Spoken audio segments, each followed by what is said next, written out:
bridge that divides Nevada and Arizona to bypass the dam. Cost $240 million to speed up traffic. I don't see how. It took us 45 minutes to get down to here. Here's the price right here. $240 million to build this bridge. I think it took like 5 or 6 years, I'm not sure.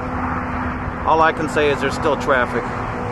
Because coming down from Boulder City, it took us 45 minutes, which pretty much was the same amount of time it took us to get down just to the dam to do this loop right here. So, unless they build another road that bypasses Boulder City, I don't see it speeding up traffic at all.